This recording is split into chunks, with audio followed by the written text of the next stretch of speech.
ಮಹಾರಾಷ್ಟ್ರ ರಾಜಕೀಯ ಬೆಳವಣಿಗೆ ಬಗ್ಗೆ ಮಾತನಾಡಿದ ಪೇಜಾವರ ಮಠದ ಹಿರಿಯ ಯತಿ ಶ್ರೀ ವಿಶ್ವೇಶತೀರ್ಥ ಶ್ರೀಪಾದರು ಇಂದು ರಾಜಕೀಯ ಪಕ್ಷಗಳ ನೈತಿಕತೆ ಅಧಪತನವಾಗಿದೆ ಎಂದು ಅಭಿಪ್ರಾಯಪಟ್ಟಿದ್ದಾರೆ.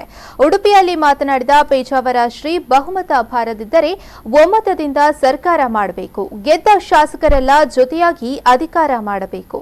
ನೈತಿಕತೆ ಇಲ್ಲದ ಮೈತ್ರಿ ಒಳ್ಳೆಯದಲ್ಲ. ದೇಶದ ರಾಜಕೀಯ ಗದ್ದಲಗಳಿಂದ ಬೇಸರವಾಗಿದೆ. ಶಿವಸೇನೆ ಬಿಜೆಪಿಗಿಂತ ಪ್ರಖರ ಹಿಂದುತ್ವವಾದಿ. ಕಾಂಗ್ರೆಸ್ ಎಸ್ಸಿಪಿ ಜೊತೆ ಶಿವಸೇನೆ ಮೈತ್ರಿಯಾಗಿದೆ. ಬಿಜೆಪಿ ಎನ್ಸಿಪಿ ಸಖ್ಯ ಬೆಳೆಸಲು ಮುಂದಾಗಿತ್ತು.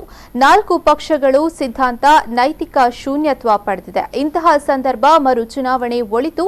ನನಗೆ ಯಾವ ರಾಜಕೀಯ ಪಕ್ಷದ ಬಗ್ಗೆ ಒಲವು ಇಲ್ಲ. ಕರ್ನಾಟಕ ಮಹಾರಾಷ್ಟ್ರ ನಡುವೆ ವ್ಯತ್ಯಾಸ ಕಾಣುತ್ತಿಲ್ಲ.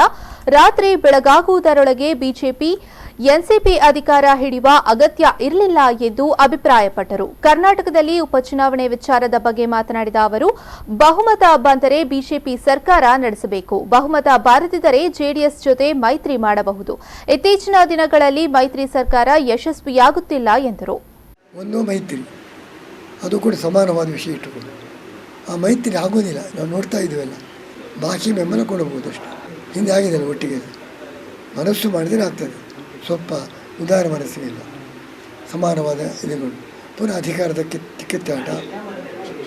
ಈಗ ನಾವು ನೋಡಿರೋಣ ಏನಾಗಿದೆ ಅಂತ. ಏಕಪಕ್ಷೀಯ ಸರ್ಕಾರ ಆದರೆ ಒಳ್ಳೆಯದು. ಮೈತ್ರಿ ನಮ್ಮ ಅಟಲ್ ಬಿಹಾರಿ ವಾಜಪೇಯಿ ಎಲ್ಲ ಪಕ್ಷಗಳನ್ನು ಇಟ್ಟುಕೊಂಡು ಮೈತ್ರಿಯಿಂದ ನಡೆಸಿದೆ.